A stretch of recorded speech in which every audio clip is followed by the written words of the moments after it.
What do you get when you combine a moth with a drone? Welcome to Answers News for Wednesday, February 26, 2025. In today's top stories, researchers have figured out a way to give drones the sense of smell thanks to the silkworm moth. So I guess you could call it a moth bot, all right? So we're going to learn about that. Well, I'm Dr. Georgia Purdom here with Dr. Jennifer Rivera and Bryan Osborne. Hey, and our first article, biohybrid drone uses silkworm moth antenna to navigate using smell. Now, when I first read this title, I was like, okay, what exactly are we talking about here? Because I understand the idea of drones. I know what a drone is. I know what a silkworm moth is. I know what the antenna are.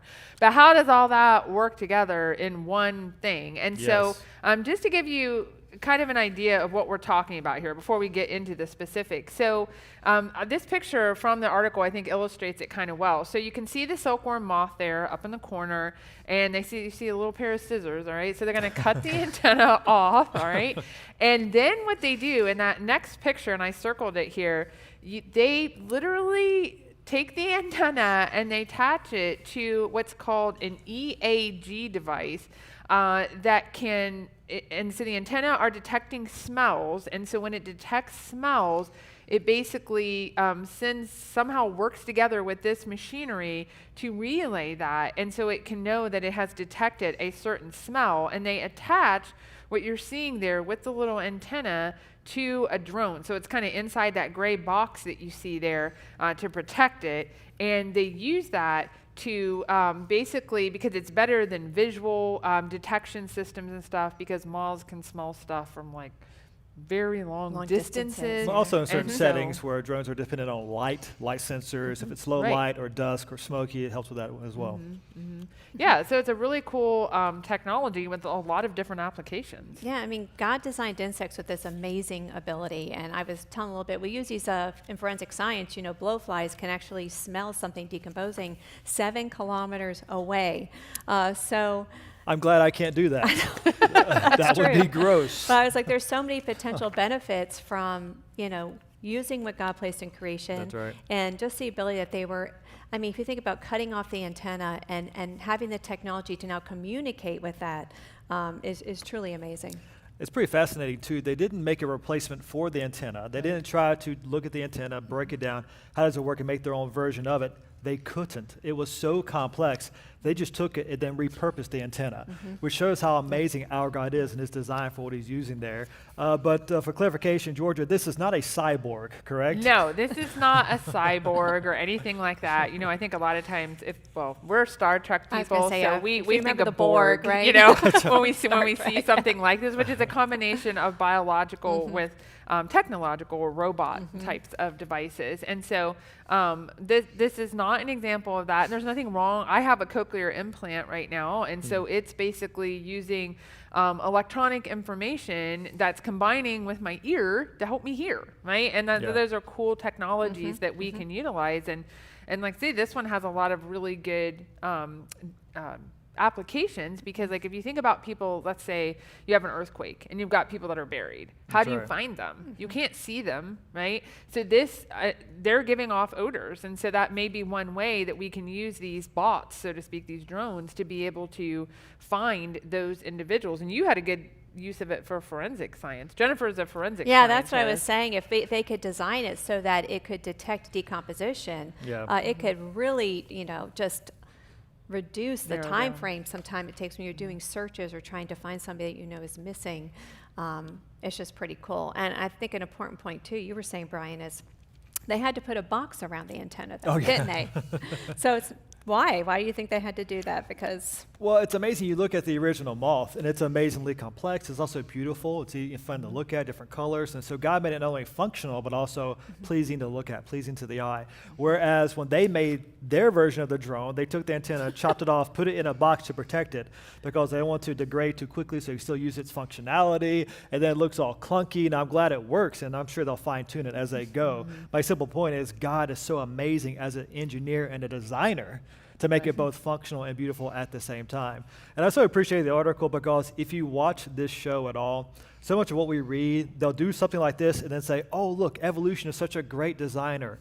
And you just want to gag. So there's no mention of evolution in the article, which is wonderful. But sadly, no mention of the creator, Well, right, who is the author true. and designer of this, what they acknowledge as a very amazing and complex, astonishing, right, capability that we do see there. But when we look at God's creation, it's observable, it's sustainable, and that's why we can often copy God's design and use it, all throughout industry like this. Yeah, absolutely. Yeah, so things like this don't come about. I mean, obviously, even them incorporating the antenna of the silkworm moth, this didn't come about by random chance over eons of time. The antenna didn't, and neither did this device, right? It came about by intelligent people doing intelligent things with it. And so how much more, the actual antenna and the actual silkworm moth that God created. And so it really just screams to the complexity of the creator and what he designed and how we can utilize it, right? There's so many different ways. When you think about it, who would have thought of this even 10 years ago, right? Or 20 years ago, to be able to use this kind of combination of technology to be able to assist humans, right? In a fallen world, we have fallen things that happen. And so this is a great way to be able to mitigate the effects of that. That's right.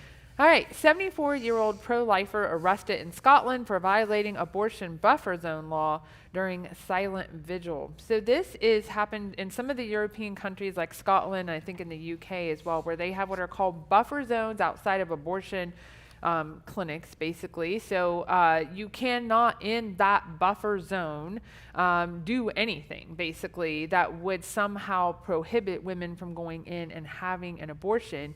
And so this woman was doing a very horrendous thing.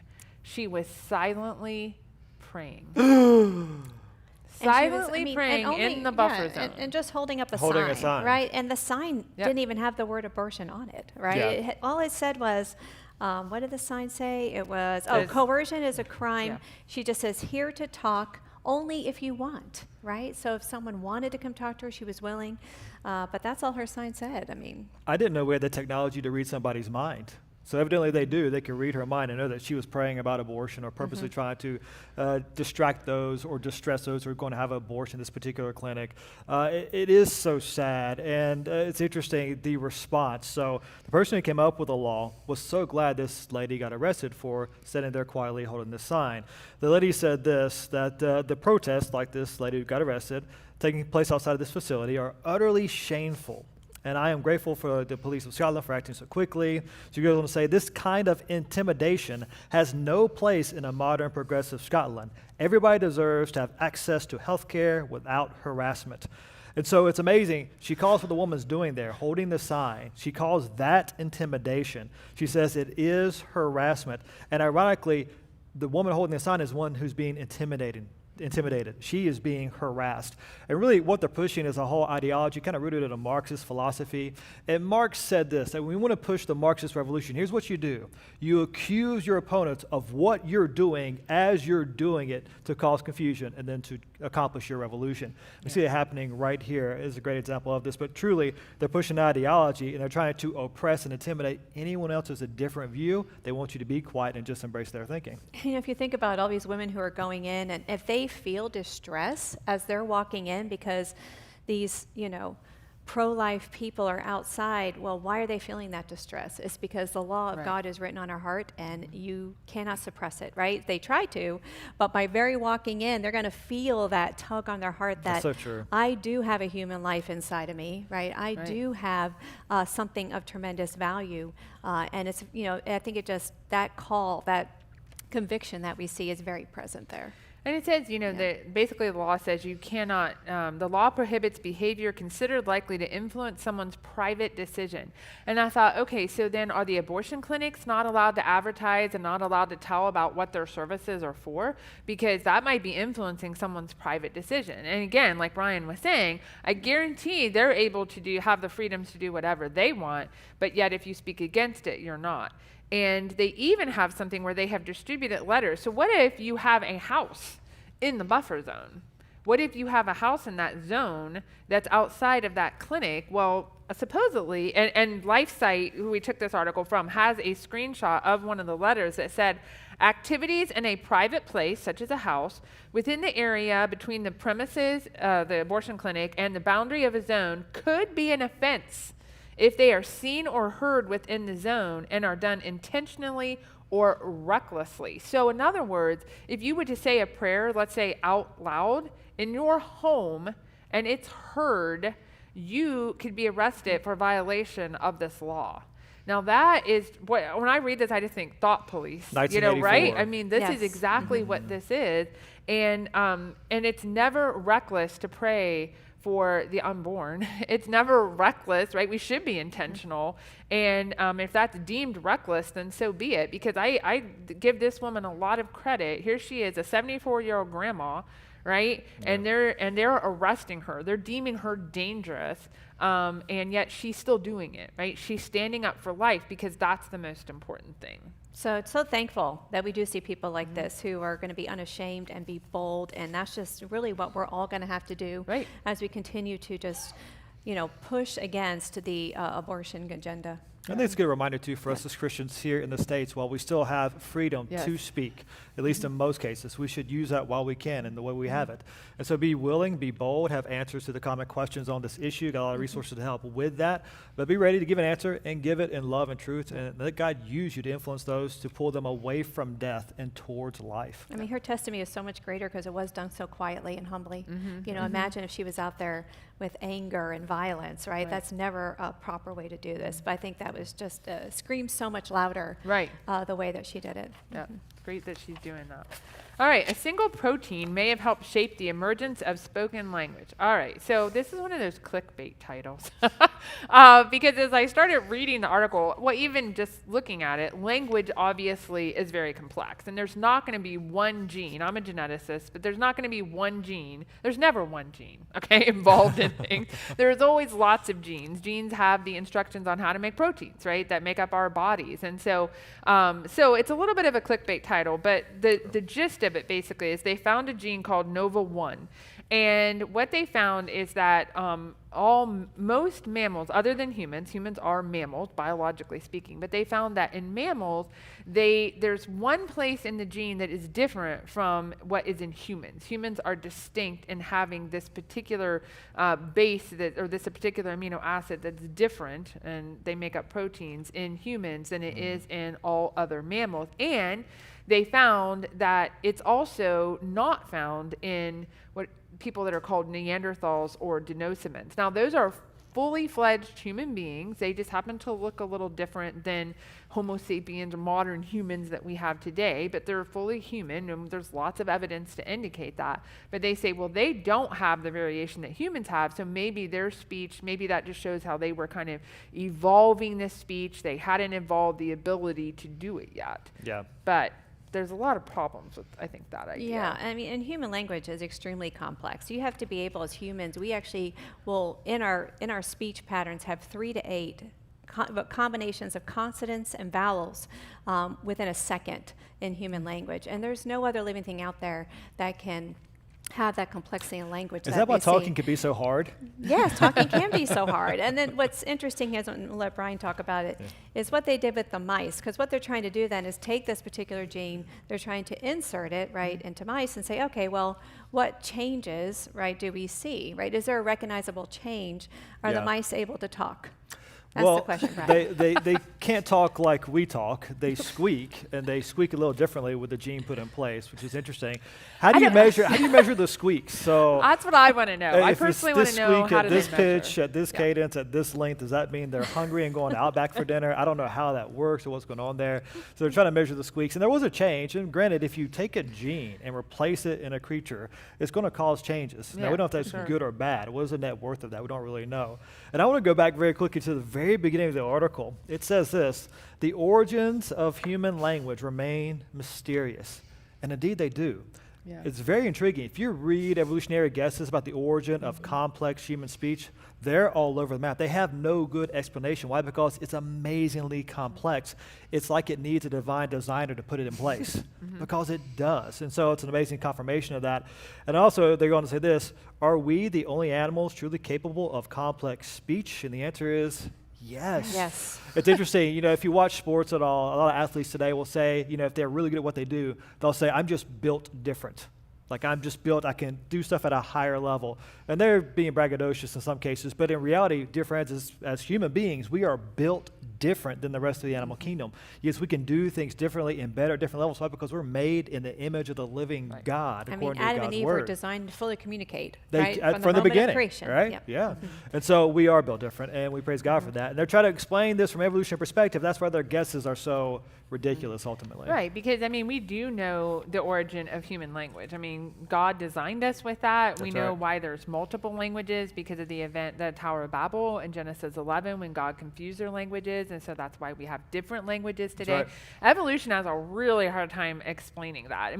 They've come up with different things. Like, again, there's another gene called FOXP2 that's been indicated in that. And, obviously being able to speak, like Jennifer was saying, it's our vocal cords, it's our brain, it's our mouths, it's our tongue. So you can be able to hear. Our ear, everything has to work together. And it's funny because when they were talking about, how this could have evolved, they said, well, basically maybe this variant evolved in an individual, okay, and they got this variation and now they could speak somehow.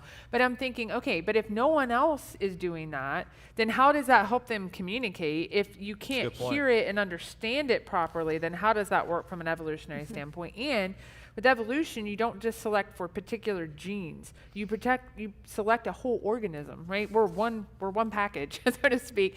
Even if we have something that's advantageous, it doesn't mean that we're going to survive better or be better than anyone else, because there's lots of other things that may be disadvantageous that we have at the same time. So it's definitely a lot of an evolutionary story, so to speak. But what was interesting was that they do find that this gene, NOVA1, is related to autism spectrum disorder. And so we know that there are some people with autism that cannot speak, that are not verbal, and have issues with that. So these are good things that we want to find out about, so that we can study them and maybe provide ways in which to fix those And that's good science. Yeah, that's, right, I was to gonna help say, that's those good science. individuals. Good So- observational science. Right, and so that has nothing to do with evolution.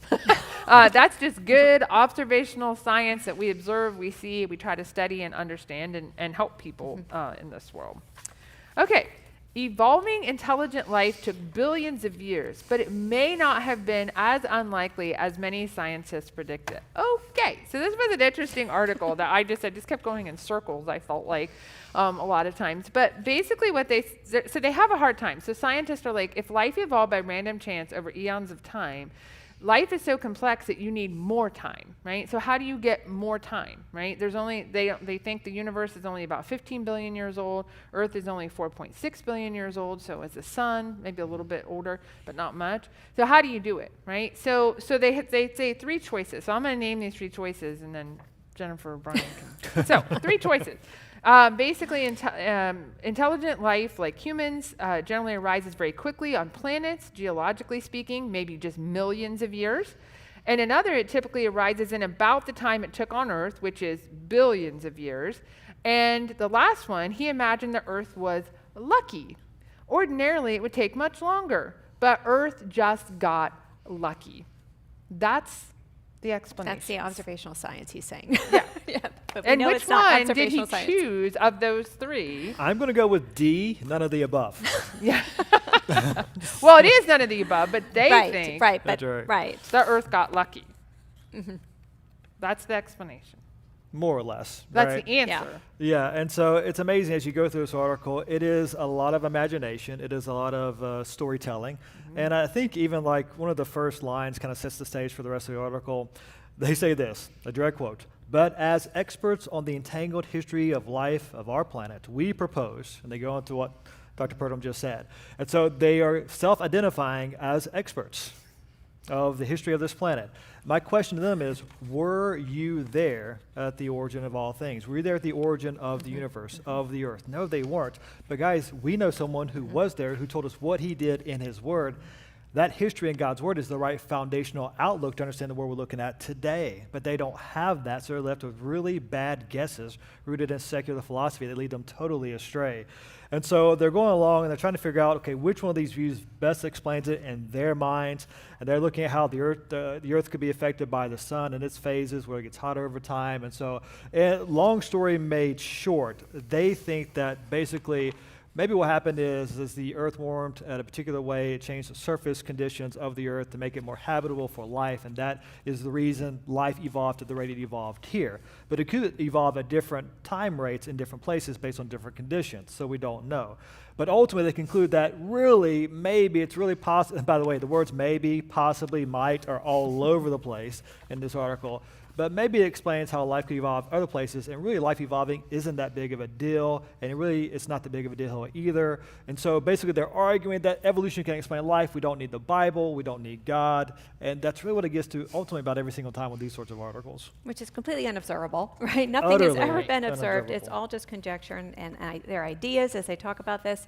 But fundamentally, what they would expect to see is something similar or some type of life or some type of evolution somewhere else. And basically, at the summary of their article, what they say is, well, maybe we'll find extraterrestrial life out there, right? Because they're always looking for life somewhere else. If they can find life somewhere else, then in their mind, it definitely distinguishes the fact that Jesus Christ came here and chose this specific place to die for humanity, right? And his sacrifice and his blood on the cross for salvation of sins. We can ignore all that, right? Because here's life evolving somewhere else, and it just happened by random chance here as well. Yeah. And they even talk about, well, how do we, they say, how can scientists test this, basically? Because they talk about it had to have been a lot of hard steps. And I'm like, there's the understatement. Like the cell. They use the cell as an example. Millennia. Okay, it has a lot of hard steps. That's what they call it. They call it hard steps. Yeah. But you can't test this. There's no way to test it because it's in the unobservable past. It's history. It's what we call historical science. You cannot use the scientific method to study this because of that, right? And so it's really a question of who do we believe that has told us the truth about the past? Because like Bryan said, we weren't there. So do we believe God's word that has told us those truths? The perfect eyewitness. Right. And we Genesis, have an eyewitness who's infallible, there. right? Inerrant God. Or do we not? Because those are the only two choices that we have. Right. And that's why they're finding it so incredulous, so to speak, as to what happened, because, again, they're not, because it is, right? And so, because they're not starting on God's word, that's why they'll never arrive at an answer. And let me read this quote, which is one of the greatest affirmations of what you're saying, that this is a worldview issue. It's a self-affirming worldview ideology. They say this in the article: if an evolutionary innovation required for human existence was truly improbable in the available time, then it likely wouldn't have happened more than once, although it must have happened at least once since we exist. So that's their starting point. They interpret all things through that grid. We think evolution is true. If we look at the world, evolution must have done this, therefore evolution is true. Right, So but it's that's a self-affirming totally premise. circular. Utterly circular. And it's not an explanation, it's just a statement, right? That's It has right. no evidence to really support it. All right, why being religious is perfectly consistent with a scientific worldview. All right, I don't know if I like the title of that necessarily, but basically the author of this article, so while the author of this article does profess to be a Christian, he does not believe in biblical creation, all right, as it's given to us in Genesis. He believes in evolution in millions of years. But actually a lot of what he says, at least in the first part of the article, we would agree with. He talks about, it's not really about the Bible versus science, and it isn't, it truly isn't. It's about science versus what we would call, it's about the Bible versus scientism, all right? So a biblical worldview versus scientism. Now that might not be a term that you're familiar with, but scientism is its own religion. It's basically the worship of science. That's what I call it, because that's what it is. It's basically saying that the only way that we can know anything about our world is through science, right? So that only tests, obviously, material things, the natural world. And then they would say, and the natural world is the only thing that exists because it's the only thing we can test with scientific methods. And I'm like, that's circular. Okay, again, you're going in that circle, and it's a self-defeating argument. It's not, and you were talking about earlier about the laws of logic. Why don't you explain a little bit about that? Yeah, so circular. Science. Yeah, circular on two levels. Number one, the conclusion that what's only true is what can be seen, tasted, or touched. That conclusion is an idea that cannot be seen, tasted, or touched. All right, so your premise refutes itself on the face of it. Secondarily, when you do science, what has to be true? Laws of logic must be true. They must exist. They must be unchanging. Laws of nature must be true. But those laws, they're not directly observable. We can see the effect of those laws, but not the law itself. So you're leaning on things you cannot actually trip over or taste or touch, and you're saying all that we can actually know is what we can taste or touch. Well, laws of logic, which you're using to make that conclusion, you can't taste or touch. Yeah. So it's inherently self-refuting. Yeah, science, that very word science means knowledge, and God is the author of that knowledge. And so I don't think he would deny that part of it, right? He would agree with us. He'd say, yes, God is the author of knowledge, and he created what we can see in the world today. But it is clear throughout the article that he's more looking at science and what he would consider to be, I believe, old processes that we see on Earth, right? And trying to say, well, how can I fit this into the Bible, and not using the Bible as a starting point and lens upon which to view science and his dating methods as well, because he even addresses that a little bit here, doesn't he? He's actually practicing some scientism, to be honest. Yes, he is. He's actually practicing it, even though he's trying to speak against it, because he's equating science with evolution and millions of years and saying these are scientific facts, and so therefore we have to figure out a way to force it into the Bible. And that's scientism. Again, that's saying, well, this is how it had to have been. And so he's equating that with fact when it isn't indeed fact. If this sounds a bit nebulous to those who are listening or watching for the first time, we often talk in the ministry in terms of historical science versus observational science. And observational science, that's where you can do experiments in the present and reach conclusions as you accumulate knowledge. It's observable, testable, repeatable, and falsifiable. And so we would call that operational science. But that's different from historical science, and that's when you are looking at things in the present and trying to interpret them through a set of guesses about the unseen past to make a guess about how they got there, when they got there, how it occurred. And in that, you actually interpret present-day observations through your worldview and assumptions about the past. And if you start with the wrong assumptions, you'll likely get the wrong conclusions. And of course, Jeffrey, you have a ton of experience in this idea of forensic historical science. Forensic science is a historical science. I always like to use the example, I would go to a crime scene and I'm going to collect evidence, but did I see the crime occur? I did not, right? So you're going to collect evidence.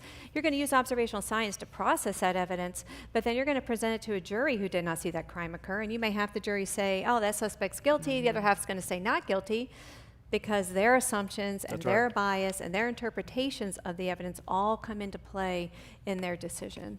Yeah. And he even talks a little bit about how biblical creation, the idea that there's a young earth and that we didn't evolve from a common ancestor with the apes, or all living things evolved from a common ancestor. He said that's a fairly new belief. And he tries to talk about the church fathers and say they didn't hold to that. And that is absolutely false. The church fathers did hold to a young earth. They did hold to that. But they just didn't talk about it a lot because it really wasn't an issue in their day. People just believed it. And we have papers on our website and articles that talk about that and really look at historically what did they say, what did they mean by those things, and understanding that. But again, and the type of what he's talking about here, and he's got a new book out that talks about this, it only points to, he's like, look at all of this, it clearly, like the complexity we were talking about earlier, it points to an intelligent designer.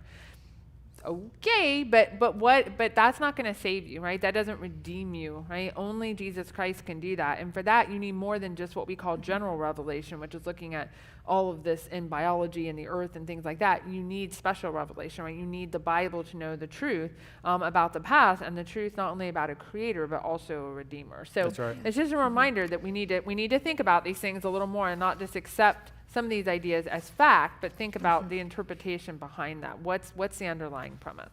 All right, this last article I think is very encouraging. Why Gen Z could be the revival generation, and they talk about some studies that have shown recently that Bible sales are on the rise, young men are returning to church, and Gen Z is showing a renewed interest in stable homes and traditional values. And I'm not really surprised by this overall, because when the pendulum swings so far in society like it has in our current culture here in the U.S., right, with transgender and the sexual revolution and the gender revolution, all that, at some point reality smacks you in the face and you say, no, boys and girls are different. They're not interchangeable, and there are only two sexes. And some of that, you just cannot deny that God-given reality. And so I think what we're seeing is sort of a pushback against that now, and to see what that has wreaked havoc on our society, the brokenness of homes and all of those things has really hurt families, it's hurt our society, it's hurt people. So now they want to come back to what the Bible says on these things. Because they're finding hopelessness, right? And they actually we were talking about, there was an article that was linked to this particular article where they were talking about the 22% increase in the publication of Bibles and how they're calling it the golden age of Bible publishing. And people who own these bookstores and who have all these young people coming in and buying the Bibles are asking, well, why are you buying it? Why are they're kind of wondering, why are we selling so much? And they're actually telling them, well, we're looking for hope, right? In this very hopeless, very dark, very lost world. They're looking for that truth. It even connects back to the previous article that's talking about scientism, where you try to explain life with only natural processes, and when you do that, you remove away the soul, eternity, real purpose, real meaning, a divine purpose, all those sorts of things. And so we're made in God's image. God's placed eternity in our hearts. We know there's something beyond this world. So I do think we see that pendulum swing away from scientism, only natural processes, to many starting to now think, there's got to be something spiritual, something beyond this world, and that's a good thing. I think the check we got to keep in mind as Christians is, even though people may be moving towards, hey, there's something beyond this world, we got to point them to the right something beyond this world, the right understanding of who we are. That's only found in God and His revealed Word. And so we start in God's Word and give answers in regards to that. But what a great opportunity! Yes, and it actually talks about that older generation, right? We're talking about how Brian's getting older. He's going. No, it can't be. He's going to be joining. He's going to be joining our club soon. But we were just talking about how so important and why we do what we do here at Answers in Genesis is that we are passing on, right, and investing in the next generation with that truth. That's right. And we just have great resources to help you do that. Right. And so one of those is Glass House. So we talked a little bit about evolution in millions of years, and this goes through some of the common evolutionary arguments, especially from the biological sciences, and helps you understand what the problems are with those, what the biblical view on these things is. And so it's a great resource, especially for high school students, college students that are taking those types of classes. And then this book called DNA, God and You, written by one Dr. Jennifer Rivera. Oh, hey, that's you. Look at that. That's your book. But showing how science confirms the Bible, DNA points to that confirmation. Of course, you can speak much more authoritatively to the book, but phenomenal resource giving answers on those sorts of issues, right? And there's actually a free PDF download on the publisher's website that has all kinds of DNA activities that you can do at home with your kids that go along with the book. And then, of course, we got tons of answers on social issues. We've got a book on that called Quick Answers to Social Issues, articles on the website to give you good, concise, biblical answers. As people ask you, if the Bible's true, what about this issue or that issue? Friends, we have answers. Just start with God's Word, give it a defense, proclaim the gospel. And that's Brian's book. He did an excellent job on that, and we always get a lot of ask about that for young people. So it's great for teenagers. If you have teenagers in your home, that's a good one. Also have a couple conferences coming up, like our Kinham Legacy Conference, June 12th through the 14th. So Ken is going to give 8 of his classic presentations, basically, of 50 years in the ministry. So it's just amazing to think how long that's been, how we're still going and growing, and I love that. And so that will be at the Ark Encounter. So if you're interested in coming out and hearing those talks, really encourage you to do that. And I'm so grateful that he'll be able to do that. We also have our homeschool experience coming up here in just a couple of months, May 15th through the 17th, Raising Daniels, Teaching Faithfulness in Today's Culture. So we'll have speakers from the outside, like Ali Bestucky and Heidi St. John, and we'll have our own speakers speaking at that. We have a great lineup of workshops, programs, hands-on, all kinds of and workshops, lots of interactive things for your kids to do. I always say this is not your typical homeschool conference, all right? This is so much more than that. And so we'll have all those things that you love about homeschool conferences, plus so much more. And they get admission to the Ark and Creation Museum. Yes, that's included as well. It's even called a homeschool experience. Right, that's why we call it an experience. Yes, because it truly is. So hope that you'll join us for that. We're out of time for today, so we'll see you back here next week. See you guys. Bye.